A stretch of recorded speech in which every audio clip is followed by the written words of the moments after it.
I tell you what, Hines, why don't you unmute yourself? You can reach up there in the top right-hand corner. Why don't you pray for us, and then we'll get started.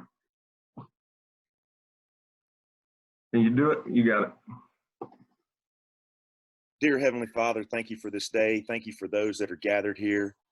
Lord, during these interesting times, I just ask that you would be with those that are sick and need your healing touch, Lord, that it would be a blessing that we come together this morning and that it would honor you in everything that we think, do, and say. Lord, I just ask that you bless this time, you bless the speaker, you bless our thoughts and our actions today, and let us be the salt and the light for those that we come into contact with, and whether that be on social media or on person to person. And I just ask these things in your son's precious name.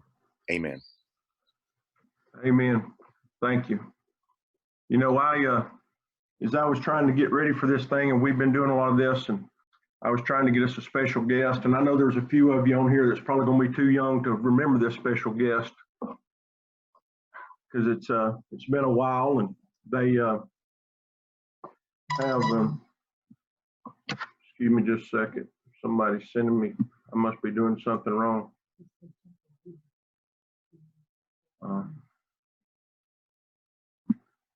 We got some more people in the waiting room trying to get in, so we got them.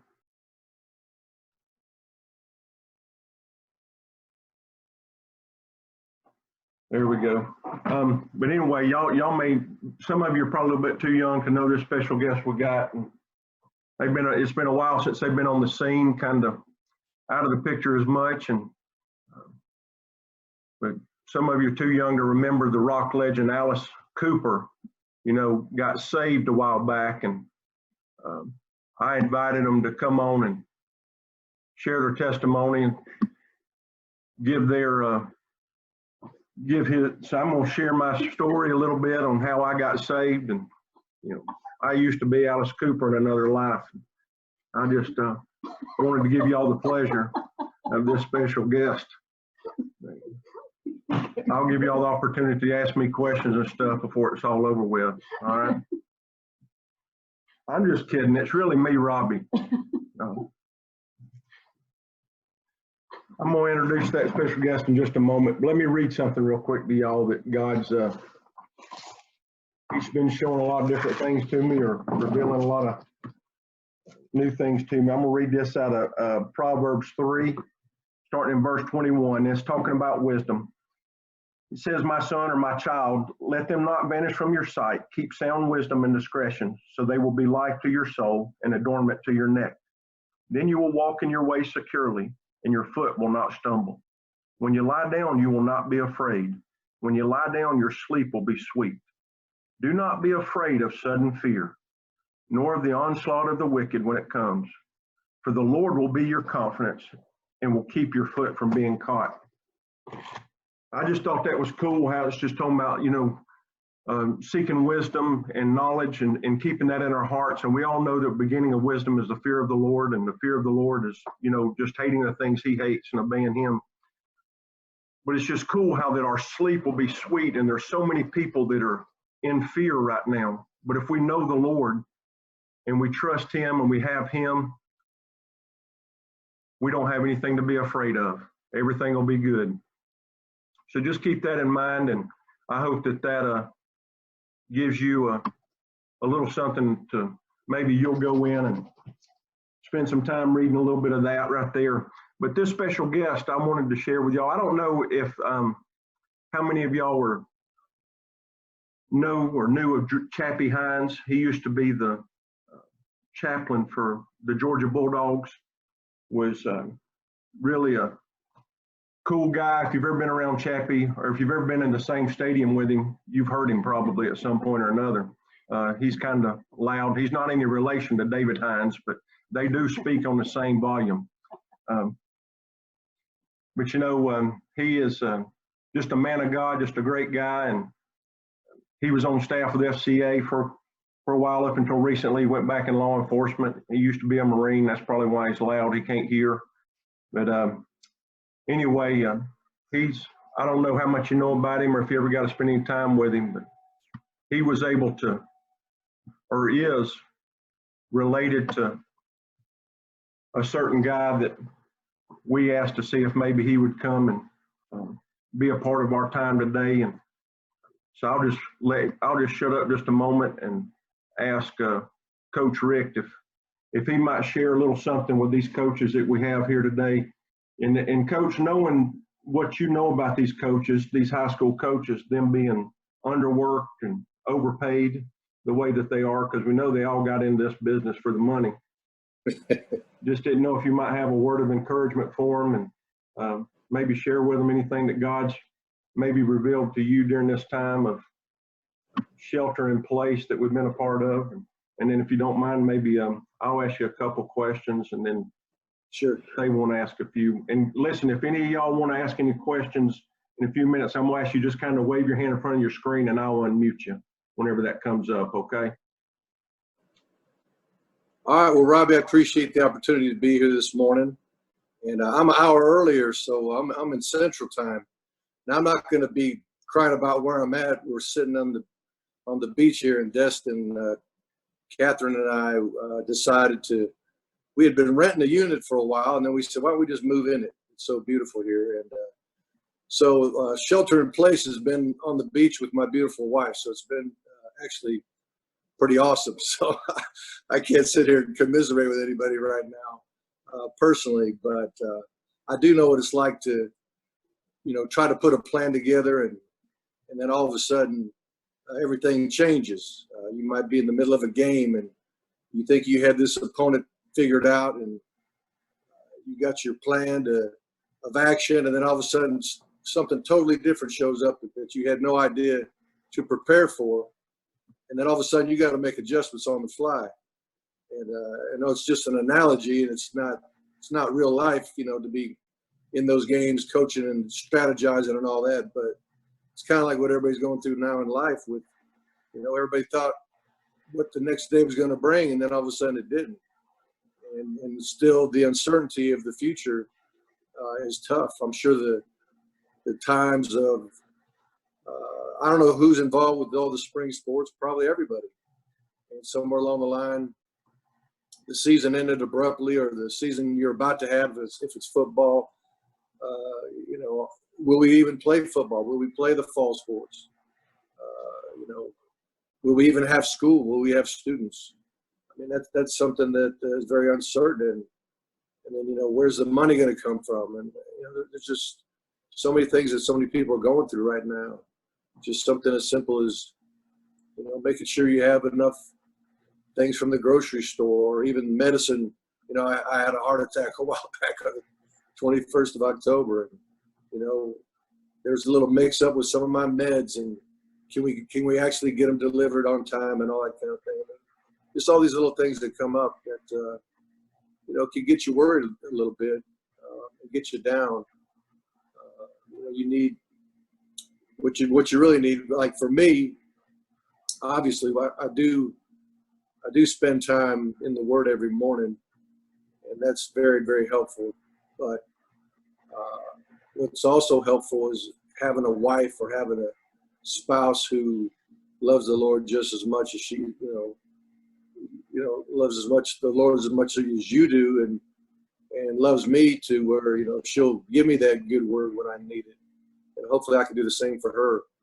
But, if you're sheltered up alone, that's not a good place to be. That's why you need to do these things right here. If you, with your wife or your husband or your children, whatever it may be, it could be one of the more blessing times in your life to spend with a child that maybe you want to spend as much time with.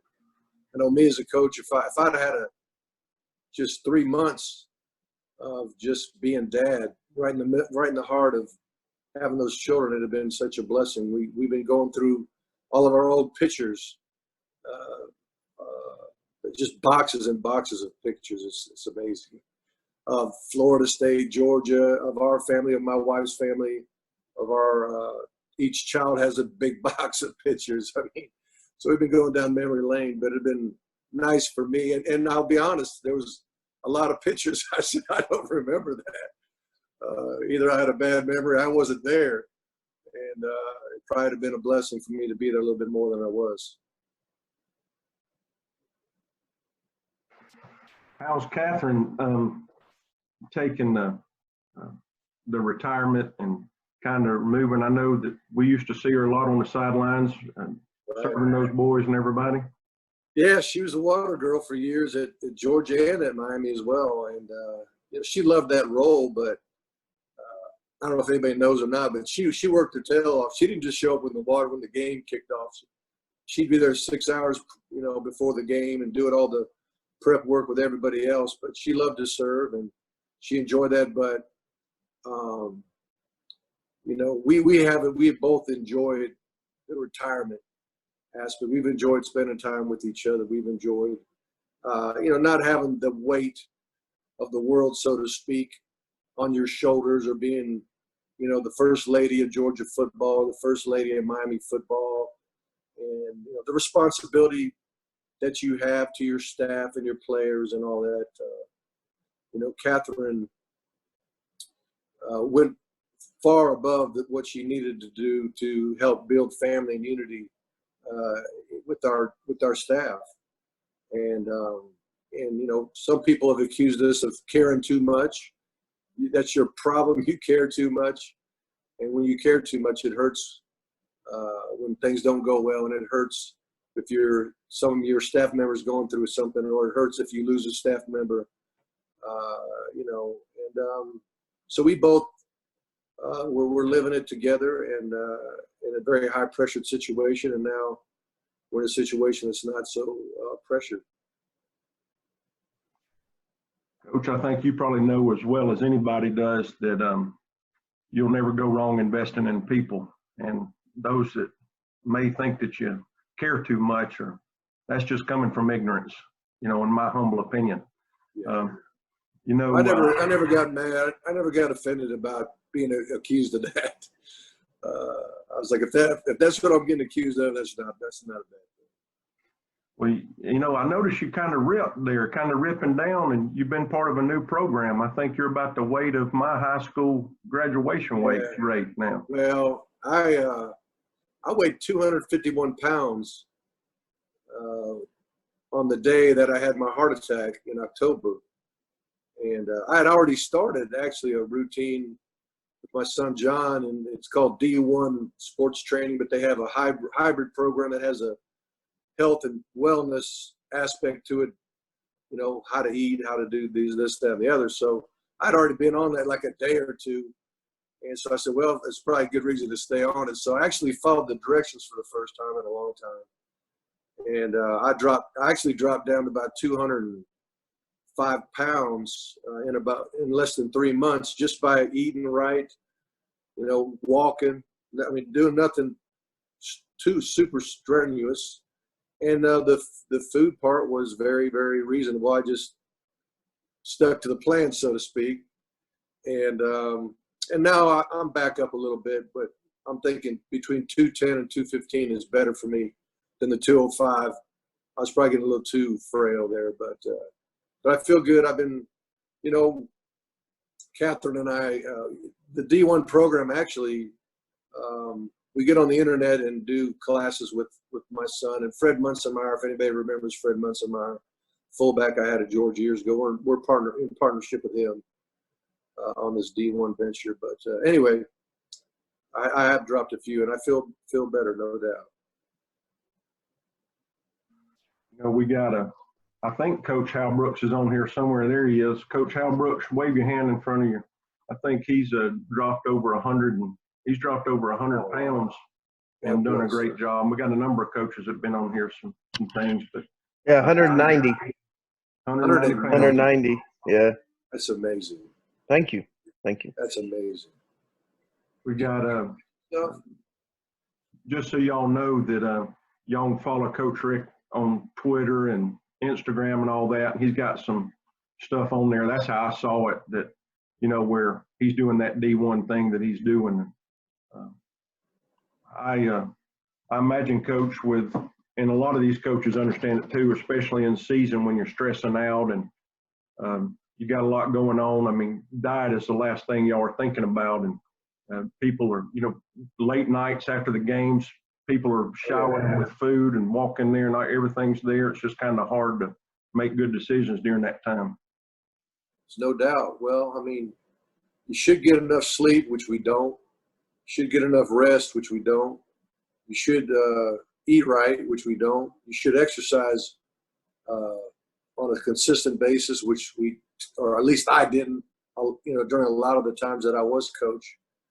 You might have that end of recruiting in February, and you got the spring to try to get in shape for about 2-3 months and get your cholesterol back down so your doctor doesn't put you on medicine. And you trick him for about 3 months when you drop your weight for a little bit. Then all of a sudden the season starts, and you think you're going to stay on track, and then, first thing you know, something's got to give. You spend time with your family. You spend time doing the things you got to do to prepare. You should spend time working out. You should spend more time sleeping, But, something's going to give. And usually for me, it was things I needed to do to stay healthy physically and mentally, for that matter.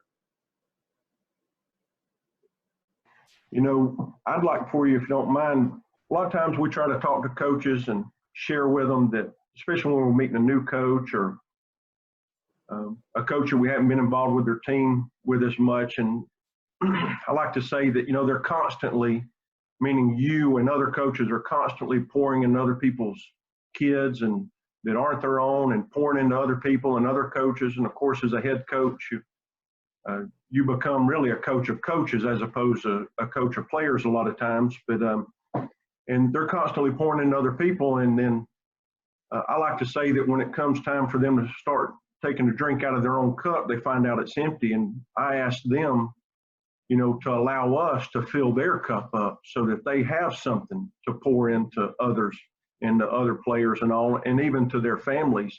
We try to serve the wives and the kids before games at some of the schools that'll let us, and do things like that. But could you share just a little bit about maybe FCA and its impact on you? And I think a lot of people already know, if not everybody, how you came to Christ, Coach Bowder and his staff down there, but maybe just what FCA meant to you through your years of coaching. Yes. Well, first of all, when Catherine and I first got married, early in our marriage, we went to an FCA event. I know that, it came at the end, it came a time to call for people to support the ministry. And so we just write down $100 a month. We didn't have $100 a month at that time. And so we started giving because we know how much FCA means to programs. And of course, through FCA, we were allowed to have not only, Kevin Hines, Chappie Hines, as a team chaplain. We were actually had Thomas Settles, and there was another young lady that got put on staff. And, I would always say that our team chaplains had a ministry of availability. They were there for anything that came up for a player. 24/7, something happened, Chappie be there, Thomas would be there. If a coach's wife had a flat tire and her husband's on the practice field right now, there goes Chappie down the road changing tires, and, just doing the things that sometimes just filling in the gap, like you're saying, basically, where we couldn't be there. And I can't tell you how many players were blessed by that, how many coaches were blessed by that, how much I was blessed by that. To know that, being a coach in a secular environment, there are some limitations to what you can do, but when your team chaplain prays, it's okay. I prayed anyway, I didn't care, but it was nice to have that support that FCA has. And then we did a mission trip or two through FCA. We did some as a family and as a football team. Just things like that you normally probably couldn't get done unless there was an organization that knew what they were doing and had the heart for everybody that FCA does. It just would not have been as good, I can tell you that. The other thing, just not to go off too bad of a tangent, but like in Miami, and I'm sure, I can't remember for sure Georgia, but I know in Miami, we decided to buy every kid a Bible. Leather bound, beautiful, name engraved Bible. They could choose to keep it or not. It was up to them. They didn't have to keep it, but it was a gift to them. And, we ran it through FCA. And, it was a gift from me through our chaplain to the players. And every kid that walked on that campus got one. And they may still be doing that now. I don't know. But I've had guys call me back and thank me for that, years later too. So just putting the word in somebody's hand who may not have read it before, you never know what kind of effect it's going to have on someone. I read a book. I don't know that I finished it. I finished most of it off your inspiration that you said had a big impact on your life. Can you see that right there? The Hole in Your Gospel? Hole in Your Gospel. Wasn't that you? That's a book you read. Yes. I think had a big impact on you. And yes.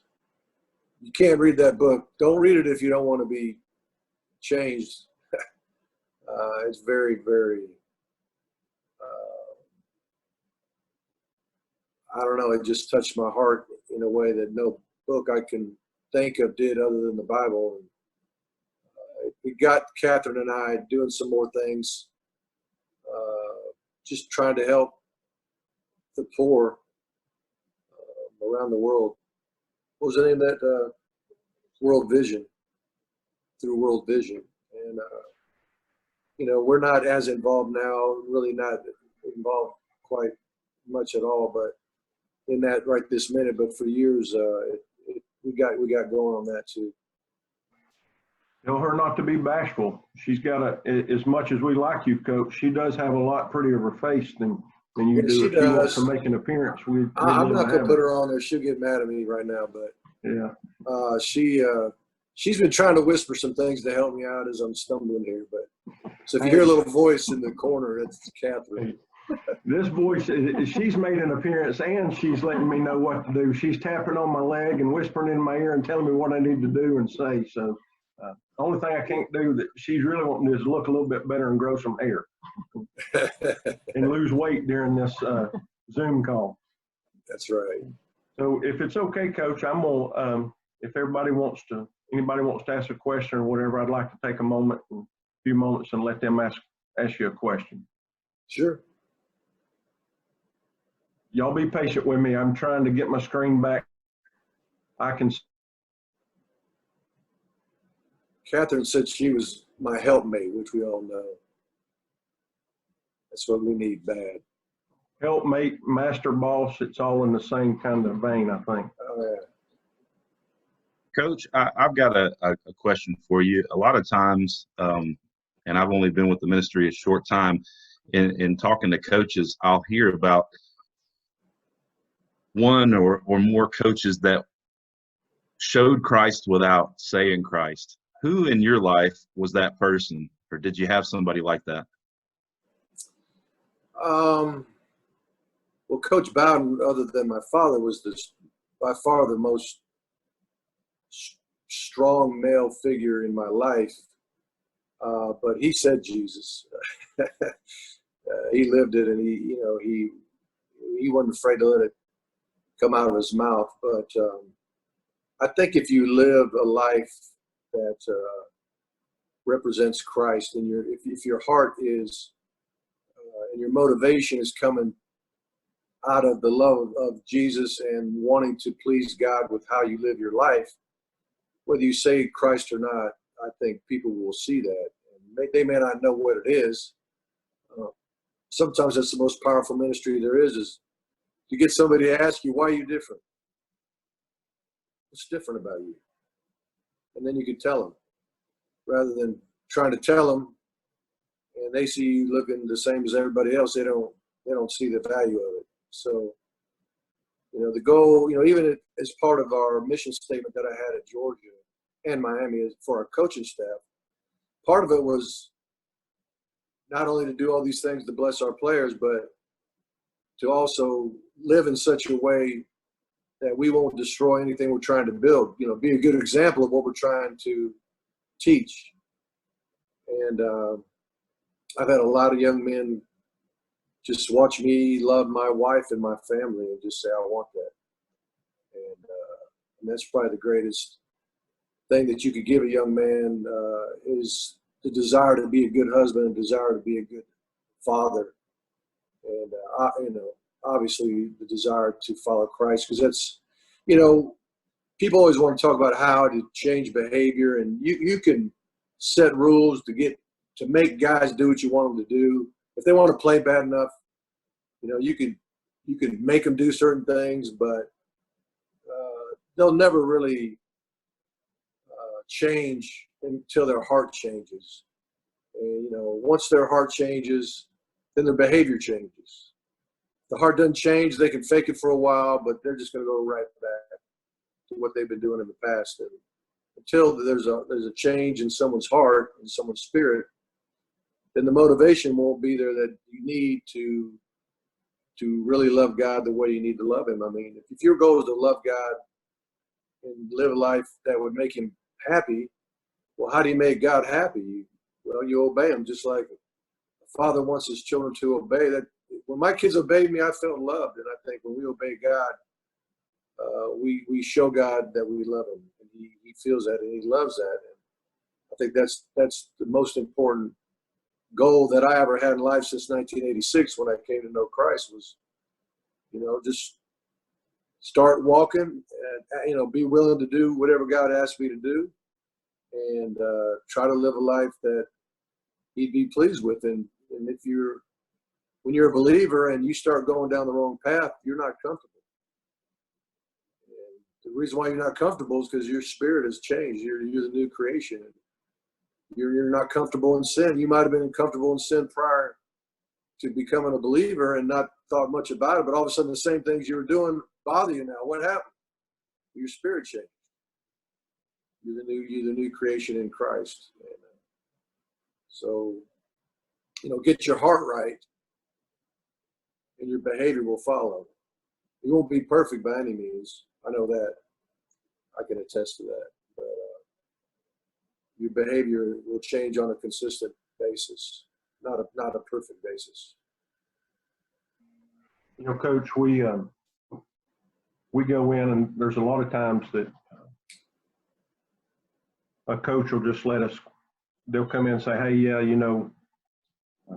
do whatever you want to on my team and do all that. And the coach has no idea that really one of the main reasons we're there, if not the main reason there, is really for their heart to begin with, because we understand, and it's just like with a family, until the man or the leader or the coach with a team, I firmly believe we'll never get past where the coach is spiritually. He can come in and say all these good things and, or allow us to do all these good things with his team and stuff, but still he's the one that has the influence that, there's not a pastor in the world or a business leader, a business owner in the world that wouldn't love to be able to say at the end of a sermon, or a pastor at the end of a sermon on a Sunday, all right, everybody break it down on me right now. And everybody jump out of their pews and come running up and take a knee and look at them, listen to their every word. But as a coach, they have that every single day.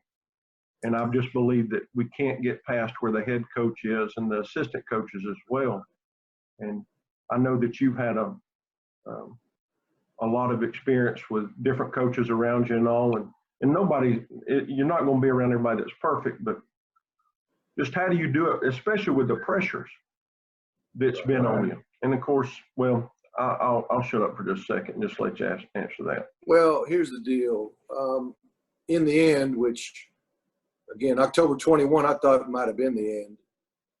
And as I'm on that operating table thinking I'm gone, I'm at peace. I'm at peace. I'm like, I'm going to heaven. Let's go. Let's go, Jesus. I was ready to go. But, when we end up before our Maker, in the end, what are we going to be accountable to? What's he going to ask me? And, my wife, Catherine, reminds me all the time. He's not going to ask you how many championships you won. He's going to ask you, what did you do with those boys that I put you in authority over? What'd you do with those coaches and those families? What'd you do? How'd you treat the media? How'd you treat your administration? How did you treat the fan base? I mean, you know, that's what we're going to be held accountable. You know, what did we do with the authority God gave us over these young people? And it's a lot more than teaching them how to block and tackle, that's for sure. I'm gonna bring on Brad Wood, Coach Brad Wood. He's a community coach for one of our local high schools that's been around. And Great. he's probably got more pictures on his wall than your wife does of you. He's a big fan. Brad, go ahead.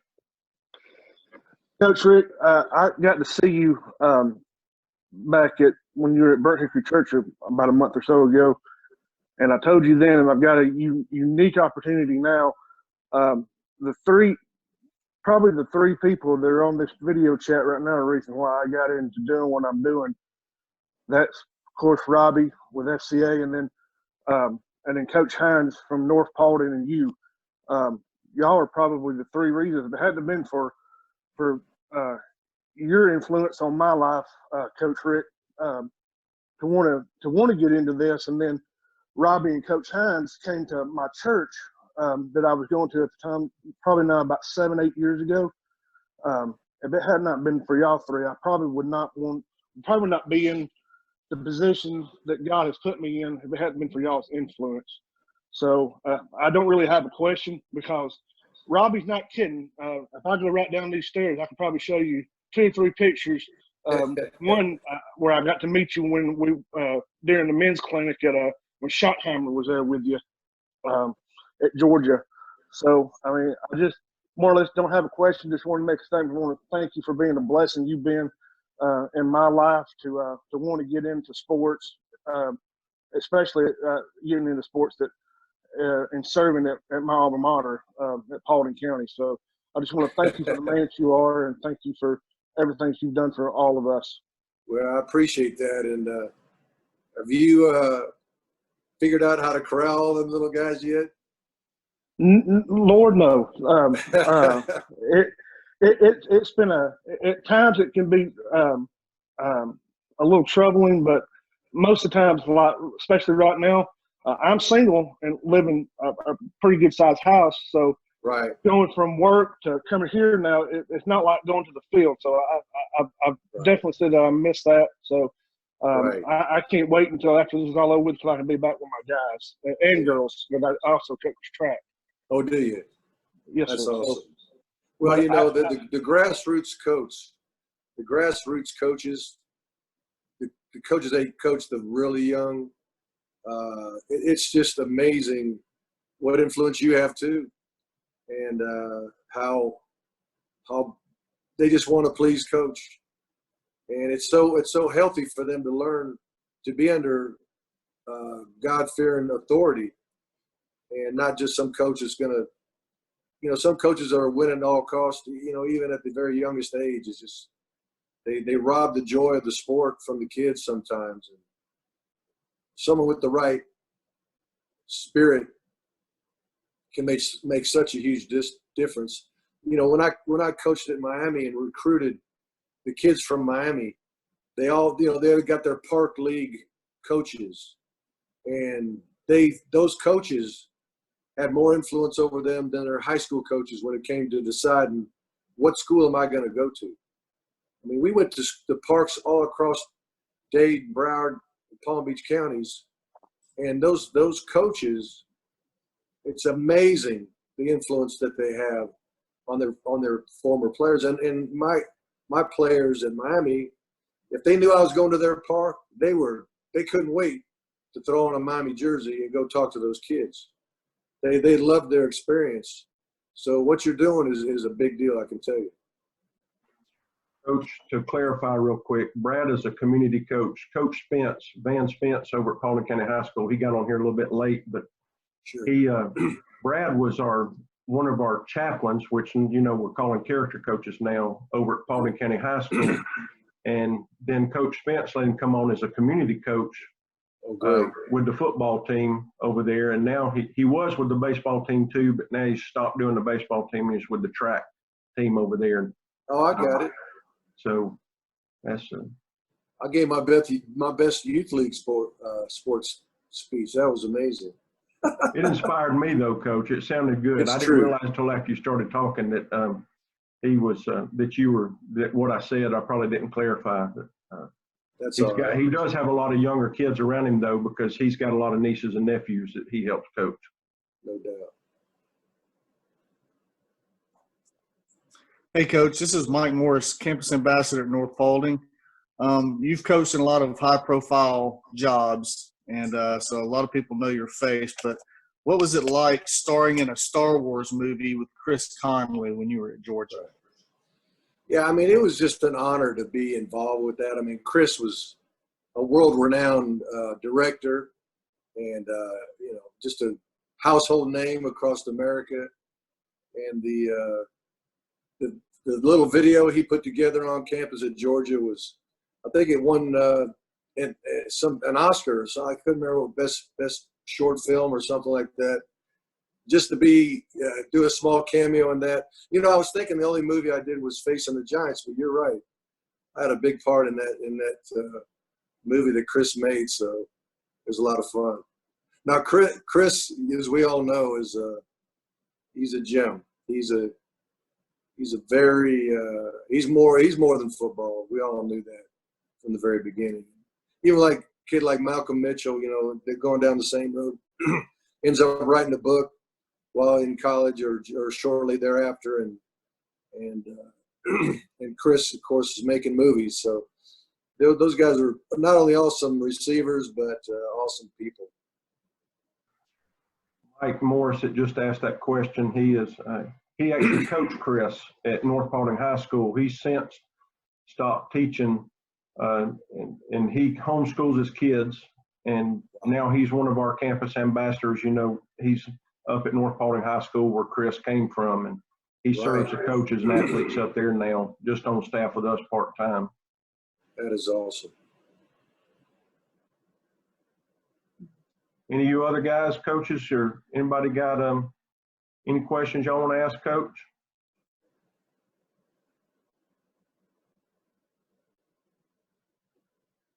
D, go ahead. Hey, Coach. I know it's an unusual time for a lot of the coaches out there trying to get in contact with their players, trying to keep them motivated. What suggestions, what advice would you have during this off time when they're not able to be in face-to-face contact for them to keep their players motivated and to also keep the players going? Well, I think, through the use of Zoom and these types of, FaceTime, all that kind of thing, I think there needs to be an organized campaign basically for the coaching staff to stay connected with the players through these types of things. I think I would have a time where my strength coach would address the entire group. I'd have a time when the head coach spent time talking to the entire team. And then I think each position coach needs to have, their segment meetings, whether it's just social time, just stay connected to them. And then I think we would put together a time where each coach would speak to each player individually just to see how he's doing.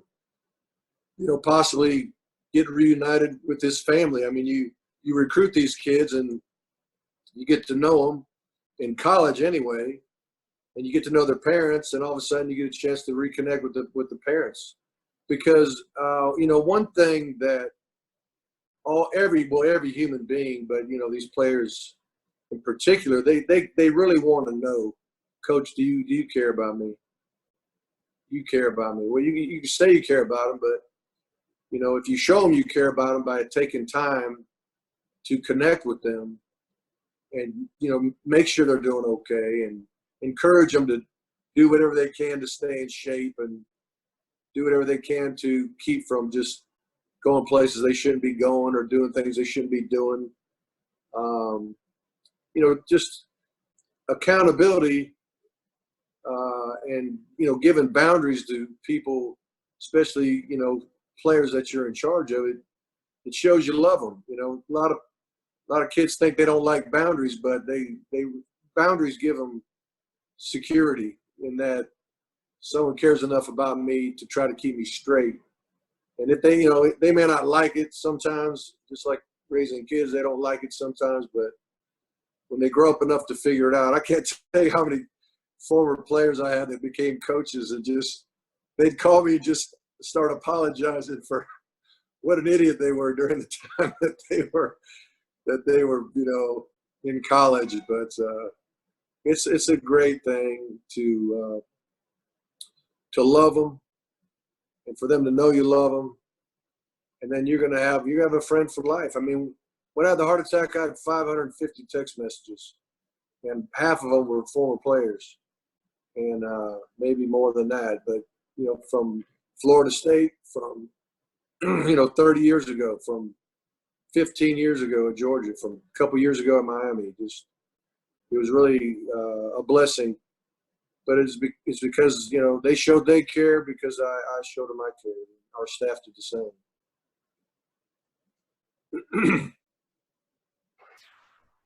Any of you coaches doing anything unique that you're doing to try and keep in touch with your players or anything? I know that there's been a lot of Zoom, and then some people may do some Instagram stuff. I know that East has done that, but anybody doing anything unique?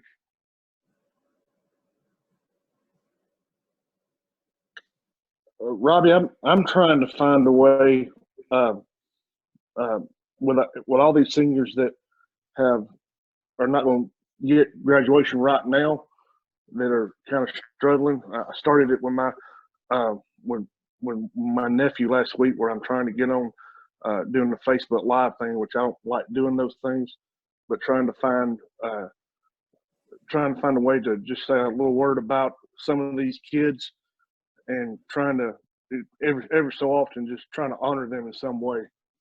So I mean, me and you have talked about that in the FCA group chat, and so that's kind of sort of something right now I'm trying to do. Yeah, you got a great heart doing that, Brad.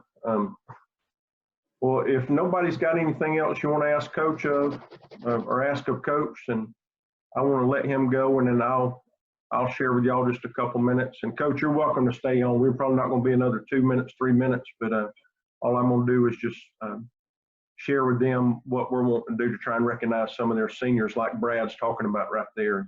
Sure. I'll stick around. Hey, I just want to say one thing before y'all get going. You know, it's funny, Brad, I appreciate your words earlier. Sometimes you get, I got on here this morning so I could be blessed, or so I could get some, the good word from FCA this morning. And then lo and behold, Brad comes on here and says something about me personally. And,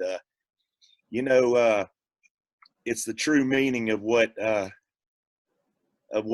is all about. And I'm very blessed, and that I've had the opportunity to be around Coach Richt.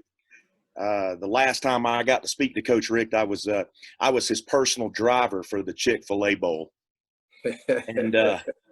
And I did it for an entire week, and I don't know if he remembers, but we shared a devotional every morning in the car. And it was a thing that spending time around him, and I'm a Georgia grad, but spending time around Coach Richt that week was really incredible, because everywhere we went, he took time with each person that came up to him. He took the opportunity to get to hear their story. There was one time where a gentleman gave him an envelope, and he read it in the car when we were on the way to the next event, and it was the guy told him his spiritual journey, his story. And it just really imparted, when we're coaches, sometimes, when I started out coaching in the coaching profession, I really was a football coach that just happened to be a Christian. And through this journey, it's really changed my heart that this became my ministry. And I just happened to be I was a Christian that just happened to be a football coach. And And Brad, just hearing your words, and I appreciate them very much because you just uplifted me today. And I'm entering the final chapters of my journey of coaching, and I'm about to embark on another great journey, and who knows where it's going to lead me in the next chapter. But I can tell you this, I didn't know that, Brad. I appreciate you saying that, and it means the world to me. And having the opportunity to be around people like Coach Rick and Robbie, and I see Pete on here, and I see Jeff Brooks and Mike and Jonathan Black and Van Spence, Andy Scott. I see old Skinny Kenny up here in the corner. And I mean, these people all have had a great impact on my life, and just want to say thank you. And man, it's great to hear the stories and things from Coach Rick that have impacted you through your journey, and I appreciate that. Thanks, Coach Hines. Coach Rick, does he sound a little bit like Chappie to you? He got a little bit of Chappie volume there, a booming voice, wish I'd had a better voice sometimes. But you could tell people listen when he talks, that's for sure. I was confused about that Carolina hat, though. I don't know if that was North Carolina hat, South Carolina hat. You know, when you He's get to going be, Charleston. well, you know what happened, Coach Rick, is that when my daughter got old enough to go to college, she did not pick Georgia. She picked South Carolina. So Okay. now I pay tuition to South Carolina. Well, you can tell that hat's been through it now. So It has been through it. it's a good looking hat. I'll say that. Yeah, Coach Hines is one of the ones that he's retiring. I think he's got one more year, and then he's going to retire. And I've been talking to him for about 5 years, asking him to pray about coming on staff with me and over here in Paulding County and serve coaches. You know, there's no better person to coach a coach. And I like to say that we get the opportunity to coach coaches a little bit. And I say that humbly, though. And but to try and come on staff with us with FCA, and I know he'd be leaving huge money, you know, in the school system and all, to have to go out and step out in faith and raise money. But he's actually, he and his bride are going to retire to Charleston. They're going that way. I think he said he's going to try and get involved over there, but he is definitely a light in our community, and he's been in a lot of involved in about 3 or 4 different football programs in the metro Atlanta area, and had an impact on a lot of lives for sure. Awesome. I wish he hadn't mentioned Jonathan Black, though. That's kind of a Tennessee fan. I refer to him, Coach Black, as being in the closet because he's still a Tennessee fan and all. But Black, you got anything you want to share? Can you get yourself off mute, or you want? There we go. Did I do it?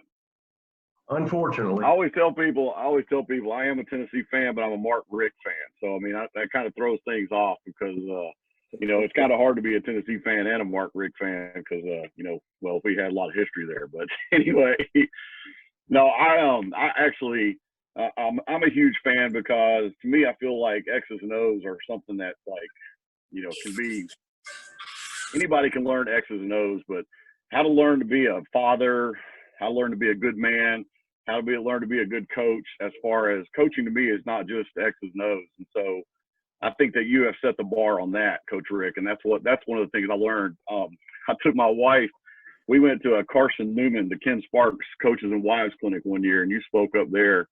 And my wife just fell in love. She was like, well, what would Coach Rick do in this situation? What would Coach Rick do in this situation? You know, because she just, you spoke to us, you know, it was one of those situations where you spoke to everybody, and then, you know, we broke off for an X's and O's session. But she always refers to, like, well, I wonder how Coach Rick would treat his wife in that, you know, and I wonder, you know, all that. It's pretty funny because you are referred to a lot because she looked up, and that's one of the things I think you do that you don't realize you do is you give people, you know, like one question I had for you was like, what are the little routines you would do? Because I know you've got a lot of kids and you've got a lot of responsibilities. You had such a busy schedule. what was one of the routines that you look back on and go, that's kind of, I know your wife did a lot of it, and I know that's what I know that's what mine does. My wife, she's the glue that holds it together. But what do you think one of the things was? I mean, you take the kids to school. Right. I know it's little things like that. Yeah. But what are the routines that you look back on and you go, that hey, was, I think that was a good one?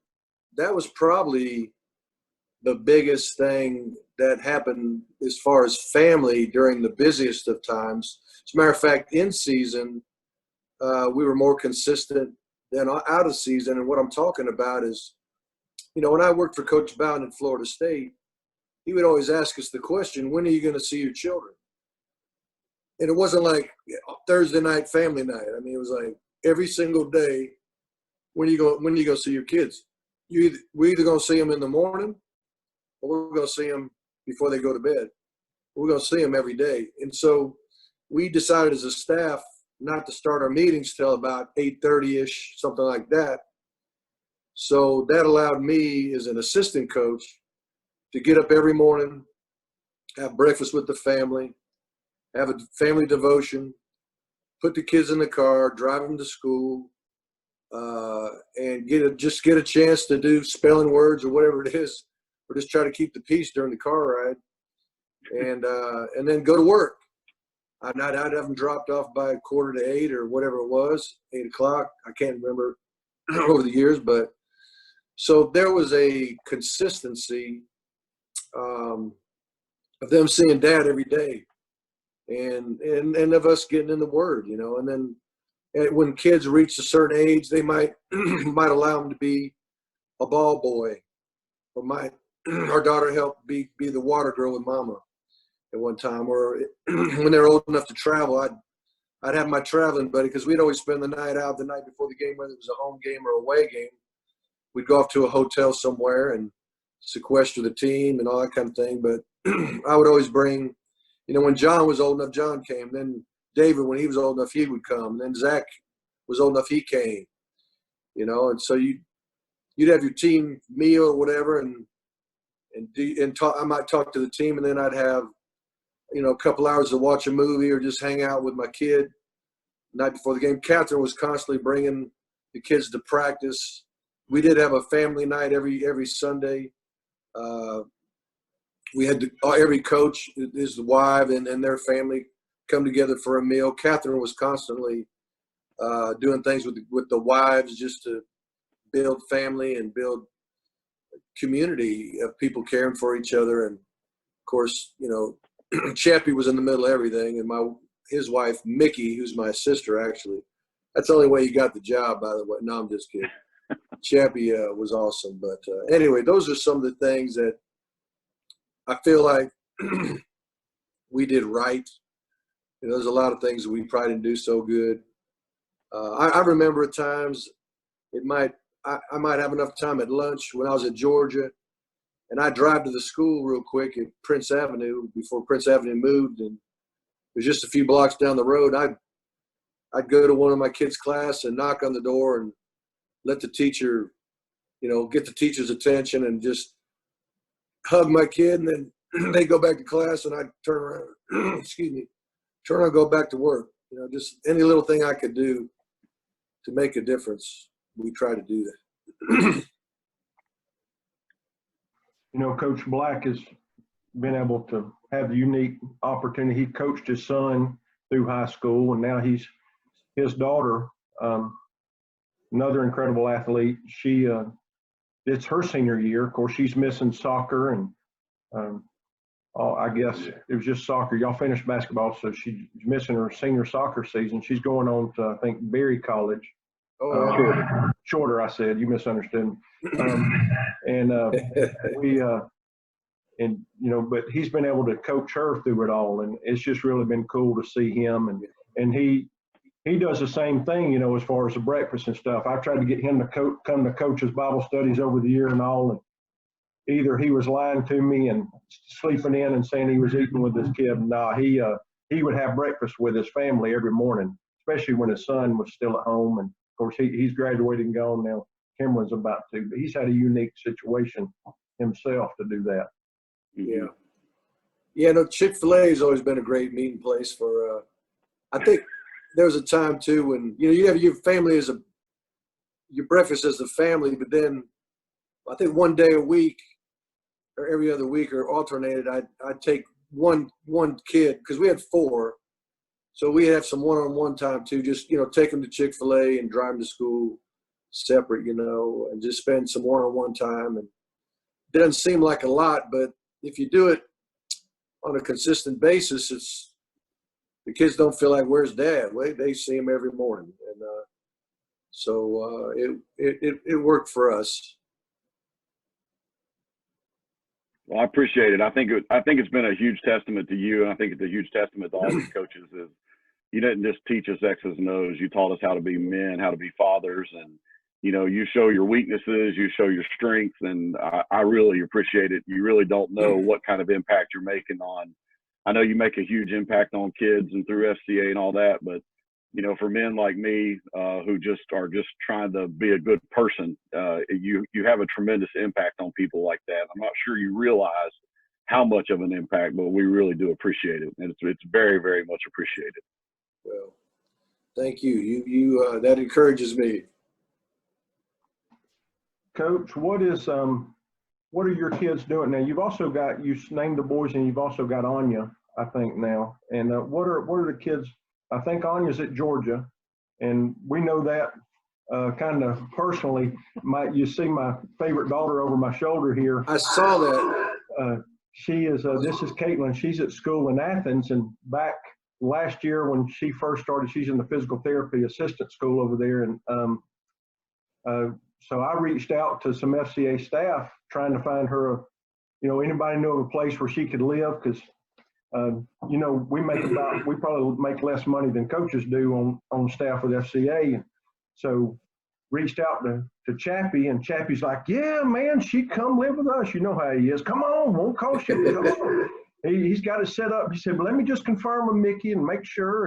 And but yeah, she can live with us. My son's moving out, going into the Marines. And so we get it all set up and everything. He calls him back the next week. He says, well, Mickey told me. She said she told me before, but I don't remember her ever telling me that Anya's coming to live with us. And, oh, no. Anya bumped her out. Yeah. I apologize for that. No. It's Cherie, my wife here. She was talking bad about you, but I've never said a bad word about you at all. I didn't say anything. But then it turned out a blessing for us, because now Caitlin's living with Dickie and Angela. She lives upstairs. That's a good spot. Did they let you use the sauna yet? Oh, yeah. When we went to move her in, Dickie and Angela had to go somewhere out of town with some people, and Cherie went and got in the sauna. Yeah, I saw that as it was being built. I never got to use it. Yeah, Caitlin's living in there upstairs, the old master suite. That's where she's living better than we are. Oh, yeah, there ain't no doubt. Mm-hmm. She's living better than she would have at Chappie's, too, I can tell you that. Yeah. So what all are the kids doing? John and Anna have 2 beautiful granddaughters of ours, Jaden, who's 5, and Zoe, who's 2. And John is, we're in business with the D1 sports training franchise. So opening one in Athens here in a couple months, and opening one in Norcross, maybe a year and a half. Who knows? We'll see how it goes with that. But he's doing that. They're finishing up building a home in the Athens area, just outside of Athens. David and his wife Joanna live in Nashville, Tennessee, and they kind of went on a leap of faith to find work, and then the coronavirus happened, so they're moved in but don't have work yet. So if you want to pray for jobs, that'd be awesome. Zach lives in Orlando, and he's still kind of figuring out life a little bit, but is hanging in there. And then Anya, as you mentioned, she's at Vet Tech School in Athens at the Georgia Vet School, and is doing an internship actually to finish up her schooling. And now, with this coronavirus, it's kind of her graduation's a little bit on hold. I think it's all going to work out, but things aren't going as anybody planned, as we know. But but they're doing well, and I appreciate you asking that question. We definitely like our grandchildren the best, though. Hey, yeah, we became grandparents for the first time a little over a year ago, so we understanding that a lot gooder now. It's definitely a lot gooder. No doubt. But yeah, Caitlin was supposed to be, I think, working with the ball team that in this semester doing some massages either over the when. Oh, okay, that's in the fall, so that might be a hiccup. I know that's putting a kink in a little bit of everybody's stuff. Right. You know, does anybody? I'm gonna ask you one more time. Anybody got a question or comment you want to say to the coach? And you can't cuss him out if you're a Tennessee fan or anything like that. And I know that even though he's on the ACC network right now and kind of went the other way instead of the SEC, we still love him. What are you showing up there, Jay? Oh, the Georgia Tech thing. Oh no. But you know, Coach, here's the thing, and this is like this from anybody is we do this, I believe in sports or whatever, is Brad, we see you down here in the corner. Look at Brad, he's showing the pictures on his wall with him and Coach. All right, quit it. We compare.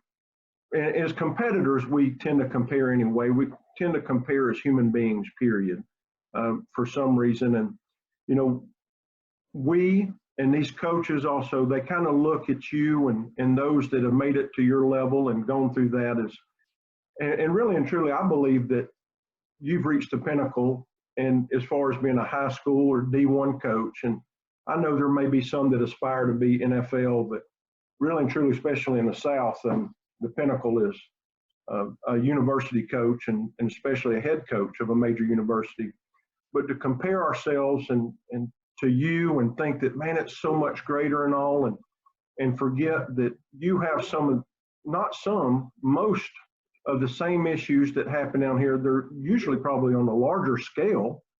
And we always look at others and look at you and say, boy, we wish we had that. And I've had the opportunity to be around assistant coaches at times and see them trying to apply for the next head coaching position and want to be a head coach. And a lot of times before they're ready, that's contagious. Now I'm doing it. And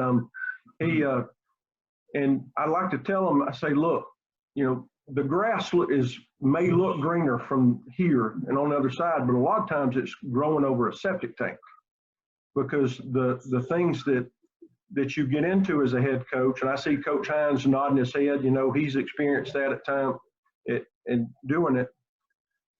But Coach, I think a lot of people admire you because of how well you've done it and seeing it. And before I came on staff with FCA about 13 years ago, I wasn't a jock sniffer at the time, and you know, I didn't seek all these autographs from different people and coaches and celebrities and all, and probably some of that was pride, but some of it I just didn't care as much.